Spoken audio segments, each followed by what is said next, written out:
TGPSC group 1 కేసులో Telangana high court సంచలన తీర్పిచ్చింది. మార్చి 10న ఇచ్చిన ఫలితాల ఆధారంగా ప్రకటించిన జనరల్ ర్యాంకింగ్స్ లిస్ట్ మార్కుల జాబితాను ఉన్నత న్యాయస్థానం రద్దు చేసింది. 8 నెలల్లోపు జవాబు పత్రాలను రీవాల్యుయేషన్ చేయాల్సిన పరిస్థితి ఉంటుందని ఆదేశించింది. లేకపోతే గనక మెయిన్స్ పరీక్షలు రద్దు చేయాల్సి ఉంటుందని కూడా వ్యాఖ్యానించింది హైకోర్టు. మరిన్ని డీటెయిల్స్ మా ప్రతినిధి పాపన్న అందిస్తారు. గ్రూప్ 1 పోస్టులు అంటే రాష్ట్ర స్థాయిలో అత్యున్నతమైన పోస్టులు. రాష్ట్ర ప్రజలకు సేవ చేయాలన్న సంకల్పించిన అభ్యర్థులందరూ కూడా గ్రూప్ 1 పోస్టుల ద్వారా డిప్యూటీ కలెక్టర్లు, ఆర్డీఓలు, డిఎస్పీగా వాళ్ళు పదోన్నతి పొంది వారు పరీక్షల ద్వారా పాస్ అయ్యి రాష్ట్రానికి సేవ చేస్తారు. కానీ తెలంగాణలో మాత్రం గ్రూప్ 1 మెయిన్స్ మెరిట్ లిస్ట్ను ఈరోజు హైకోర్టు రద్దు చేసింది. ఈ హైకోర్టు రద్దు చేయడం గల ముఖ్య కారణమైన పిటిషనర్ మట్ట పరమేష్ మనతోటి ఉన్నారు. వారిని అడిగి మరిన్ని వివరాలు తెలుసుకుందాం. బ్రదర్, తెలంగాణలో హైకోర్టు గ్రూప్ 1 మెయిన్స్ పరీక్షలు రద్దు చేసింది కాబట్టి దానికి మీరు కోర్టును ఆశ్రయించడానికి ప్రధాన కారణం ఏంటి? ఎగ్జామ్లో కొన్ని ప్రొసీజరల్ ఇష్యూస్ జరిగాయని మేము నమ్మాము. నోటిఫికేషన్లో ఉన్న కొన్ని రూల్స్ టీజీపీఎస్సీ అసలు ఫాలో కాలేదు. సో దాని మీద మేము కోర్టుకు వెళ్ళాము. ఎవాల్యుయేషన్లో ఇష్యూస్ గురించి, ప్రొసీజరల్స్లో కొన్ని రూల్స్ వైలేషన్ గురించి మేము కోర్టుకు వెళ్ళాము. ఈరోజు లక్కీలీ మేము డిమాండ్ చేసినట్టే జడ్జిమెంట్ మాకు ఫేవర్గా వచ్చింది. మేము ఒక జ్యుడిషియల్ ఎంక్వైరీ కమిటీ వేయాలని రిక్వెస్ట్ చేస్తాం మేము కోర్టుకి. జ్యుడిషియల్ ఎంక్వైరీ కమిటీ బేస్ మీద రీఎవాల్యుయేషన్ లేకపోతే రీ ఎగ్జామ్ అని అడిగాము. ఈరోజు కోర్టు కూడా అదే చెప్పింది, కుదిరితే రీఎవాల్యుయేషన్ చేయండి, అది కూడా విత్ మోడరేషన్, లేదు మళ్ళీ రీమెయిన్స్ ఎగ్జామ్ కండక్ట్ చేయండి అని చెప్పింది కోర్టు. మేము కోర్టు డిసిషన్ పట్ల చాలా హ్యాపీగా ఉన్నాము. సో మేము చాలా రోజుల నుంచి కష్టపడుతున్నాం ఈ కేసు గురించి. We are very. మేము జ్యుడిషియరీలో నమ్మాము, జ్యుడిషియల్ చాలా గట్టిగా నమ్మాము. ఈరోజు మాకు న్యాయం జరిగిందని మేము అనుకుంటున్నాము. అంటే మీరు అంటున్నారు ప్రాసెస్ సరిగా ఫాలో అవ్వలేరు, రూల్స్ అండ్ రెగ్యులేషన్స్ ఫాలో అవ్వలేరు అంటారు కదా. మీ దగ్గర ఎటువంటి ఎవిడెన్స్ ఉంది? ఆ ఎవాల్యుయేషన్కి సంబంధించి వాళ్ళు ఫాలో అవ్వనట్టు మీకు ఎలా తెలిసింది?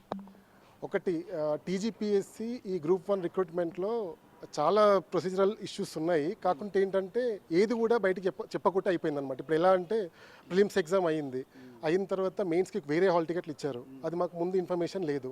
మెయిన్స్ ఎగ్జామ్ అయిన తర్వాత కొత్త హాల్ టికెట్స్తో రాసిన తర్వాత రిజల్ట్ వచ్చింది. యాజ్ పర్ నోటిఫికేషన్ 15.2 ప్రకారము వాళ్ళు ప్రొవిజనల్ మార్క్స్ లిస్ట్ ఇస్తామని చెప్పారనమాట. రిజల్ట్ వచ్చిన ఇమీడియట్గా రీకౌంటింగ్కి ముందే ప్రొవిజనల్ మార్క్స్ లిస్ట్ మేము ఇస్తామని చెప్పారు. బట్ వాళ్ళు ఇవ్వలేదు.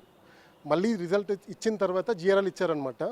సో వాళ్ళ ఓన్ రూల్ వాళ్ళు వైలేట్ చేశారు ఫస్ట్ థింగ్. ఇంకొకటి ఏంటంటే ఎవాల్యుయేషన్ మిస్టేక్స్ ఎందుకని అంటున్నారంటే, ఇప్పుడు గ్రూప్ 1 గురించి ప్రిపేర్ అయిన వాళ్ళు చాలామంది ఉన్నారు. 10 ఏళ్ళ నుంచి ప్రిపేర్ అవుతున్నారు. అశోక్ నగర్లో చాలామంది 10-15 సంవత్సరాల నుంచి గ్రూప్ 1కే ప్రిపేర్ అవుతున్నారు. తెలంగాణ వచ్చిన తర్వాత ఫస్ట్ నోటిఫికేషన్ ఇది. చాలామంది వాళ్ళు ఎగ్జామ్ రాసిన తర్వాత వాళ్ళు రాసిన ఎగ్జామ్కి వాళ్ళకి వచ్చిన మార్క్స్కి సంబంధం లేదని బాధపడ్డారు. అండ్ ఇంకోటి మాకు డౌట్ కల్పించిన అంశం ఏంటి అంటే 21,000 మంది మెయిన్స్ రాశారు, 6 పేపర్స్. అండ్ టీజీపీఎస్సీ చెప్తుంది ఏంటి అంటే ఒక్కొక్క పేపర్ని మినిమం 2 టైమ్స్ ఎవాల్యుయేట్ చేశాము. ఒకవేళ డిఫరెన్స్ ఆఫ్ 15% వస్తే మళ్ళీ థర్డ్ ఎవాల్యుయేషన్కి వెళ్ళామని చెప్పారు. ఇంత ఎవాల్యుయేషన్ వాళ్ళు ఒక 3 months ప్రాసెస్లో కంప్లీట్ చేశారు. అండ్ ఇంకో డౌట్ ఏంటి అంటే వెరీ సబ్జెక్ట్ ఎక్స్పర్ట్స్ అనుకునే వాళ్ళు, ఫర్ ఎగ్జాంపుల్ తెలంగాణ మూమెంట్ లాంటి పేపర్లో అశోక్ నగర్లో దాదాపు డికేడల్ ఒక 10 సంవత్సరాల నుంచి టీచ్ చేసుకుంటూ సబ్జెక్ట్ ఎక్స్పర్ట్స్గా పేరున్న వాళ్ళకు 50 మార్క్స్ కూడా రాలేదు ఈ ఎగ్జామ్లో. తెలంగాణ మీద బుక్స్ రాసిన వాళ్ళకు మార్క్స్ రాలేదు. సో మేము అనుకునేది ఏంటంటే తెలంగాణ మూమెంట్ పేపర్ ఎవాల్యుయేషన్ ప్రాపర్గా జరగలేదు. ఇంకా ఎస్ఐ పేపర్లు కూడా చాలామందికి తక్కువ వచ్చాయి. ఈ తెలంగాణ మూమెంట్ పేపర్ ఎవాల్యుయేషన్ ప్రాపర్గా జరగలేదు. సబ్జెక్ట్ ఎక్స్పర్ట్ దిద్దారా అది డీటెయిల్స్ టీజీపీఎస్సీ కూడా మాకు ఏం షేర్ చేయలేదు. ఎవరు పేపర్ ఎవాల్యుయేట్ చేశారని కూడా తెలియదు. సో ఈ విషయంలో అందరికీ డౌట్స్ ఉన్నాయి. దాని మీద మేము ఇది కూడా కోర్టులో రైజ్ చేసాం మేము యాక్చువల్గా. సో ఈరోజు జడ్జిమెంట్ అయితే మాకు ఫేవర్గా వచ్చింది. మీతో పాటు అంటే తెలుగు మీడియం అభ్యర్థులకు కూడా సరైన ఫ్యాకల్టీ లేరు ఎవాల్యుయేషన్ ప్రాసెస్లో, కానీ తర్వాత కూడా మాకు అన్యాయం జరిగింది అంటున్నారు కదా, వాళ్ళేంటి? ఈరోజు కోయిన్సిడెంట్స్గా తెలంగాణ భాషా దినోత్సవం ఈరోజు ఇదే రోజు జడ్జిమెంట్ వచ్చింది. రాష్ట్రం మొత్తం తెలుగులో రాసిన వాళ్ళందరూ కూడా డిసప్పాయింట్ ఉన్నారు ఈ ఎగ్జామ్ విషయంలో. ఎందుకంటే దాదాపు 563 పోస్టుల్లో కూడా 10% కూడా తెలుగు మీడియం వాళ్ళు సెలెక్ట్ కాలేదు. అందులో మళ్ళీ రాష్ట్రం వాళ్ళందరూ టీచర్స్, ఆల్రెడీ గవర్నమెంట్ జాబ్ చేసేవాళ్ళు, ఆల్రెడీ ప్రూవ్ చేసుకున్న వాళ్ళు చాలామంది ఉన్నారు. ఎగ్జామ్ రాసిన తర్వాత వాళ్ళు కూడా షాక్ అయ్యారు వాళ్ళ మార్క్స్ చూసుకొని. సో తెలుగు మీడియంకి అయితే చాలా అన్యాయం జరిగింది. మేము కూడా ఫైల్ చేసాం. మేము తెలుగులో రాయలేదు, బట్ మేము కూడా దానికోసం ఫైట్ చేసాము.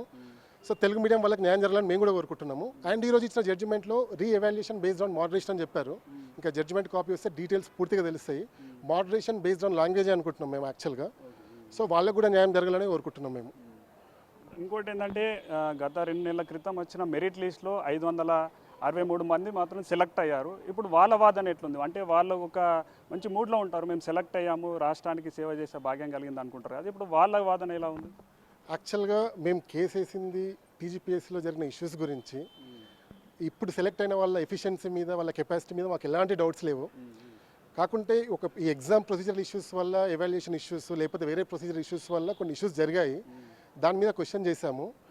ఒకవేళ రీఎవాల్యుయేషన్ అయినా మళ్ళీ ఎగ్జామ్ పెట్టినా దే హ్యావ్ టాలెంట్, వాళ్ళ ఎఫిషియన్సీ మీద అయితే మాకేం డౌట్ లేదు, వాళ్ళకి ఏం ఇబ్బంది కాదు అనుకుంటున్నాం మేము. కాకుంటే ఖచ్చితంగా సెలెక్ట్ అయినాం, జాబ్ వచ్చింది, సర్టిఫికేట్ వెరిఫికేషన్ అయిన ఆనందంలో వాళ్ళు ఉన్నారు. ఈ విషయంలో మేము ఖచ్చితంగా టీజీపీఎస్సీనే తప్పు పడతాం. మేము ఎందుకంటే ఈ ఎవాల్యుయేషన్ సర్టిఫికేట్ వెరిఫికేషన్ కంటే ముందే కోర్టుకు వెళ్ళాం మేము. సో ఈ ప్రొసీజర్ జరగొద్దు, జరిగితే వాళ్ళు ఇబ్బంది పడతారని చెప్పి ముందే వెళ్ళాం. రిజల్ట్ వచ్చి ఇమీడియట్గా వెళ్ళాము. టీజీపీఎస్సీ కొద్దిగా ముందుకు వెళ్ళి సర్టిఫికేట్ వెరిఫికేషన్ లాంటివి చేసింది. ఇవన్నీ క్లియర్ అయినాక చేస్తే బాగుండేదేమో, వాళ్ళకు కూడా ఇబ్బంది వచ్చేది కాదేమో. అంటే గ్రూప్ 1 గత బీఆర్ఎస్ ప్రభుత్వం గ్రూప్ 1 నోటిఫికేషన్ ఇచ్చినప్పుడు ఫస్ట్ సారి ఏమో పేపర్ లీక్ అయింది, సెకండ్ సారి ఏమో హైకోర్టు ప్రిలిమ్స్ని రద్దు చేసింది, ఇది మూడోసారి. అంటే ప్రతిసారి గ్రూప్ 1కి సంబంధించి అంటే దశాబ్దపు కాలం తర్వాత నిర్వహించిన దాన్ని కూడా ఇట్లా కావడానికి కారణాలు ఏమై ఉంటాయి?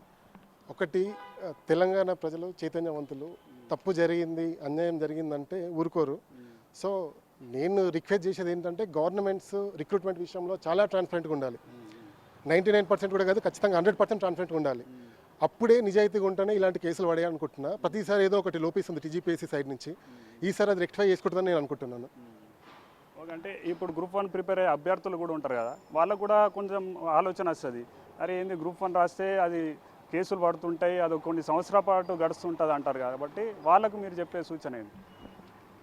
అది నేను చెప్పటం కంటే గవర్నమెంట్ సైడ్ నుంచి టీజీపీఎస్సీ సైడ్ నుంచి వాళ్ళకి ఒక భరోసా ఇస్తే బాగుంటుంది.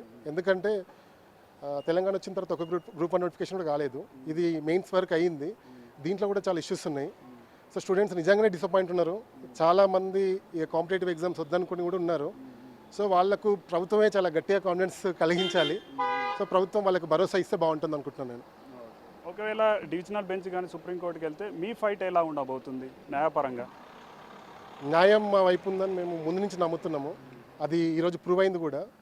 సింగిల్ జడ్జ్ కేసు చాలా అంటే జడ్జిమెంట్ చాలా స్ట్రాంగ్ అంటుంటారు అనమాట. ఎక్కడికి వెళ్ళినా దీన్ని రిఫరెన్స్గా తీసుకుంటుంటారు. గవర్నమెంట్కి రిక్వెస్ట్ చేసేది ఒక్కటే, డివిజనల్ బెంచ్కు సుప్రీంకోర్టు అని కాకుండా దీని మీద కూర్చొని చర్చిస్తే బాగుంటుందేమో, కోర్టు జడ్జిమెంట్ ఫాలో అయితే బాగుంటుందేమో అని మేము అనుకుంటున్నాము.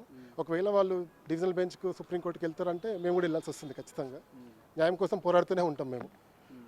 అది మెయిన్ పిటిషనర్ మట్ట పరమేష్ మాత్రం ఈరోజు హైకోర్టు వెలువరించిన తీర్పును తాను స్వాగతిస్తున్నారు. నేను ఒక్కరే కాదు, ఇక్కడ తెలంగాణలో నిరుద్యోగులకు ముఖ్యంగా గ్రూప్ 1 అభ్యర్థులందరూ కూడా న్యాయం జరిగింది.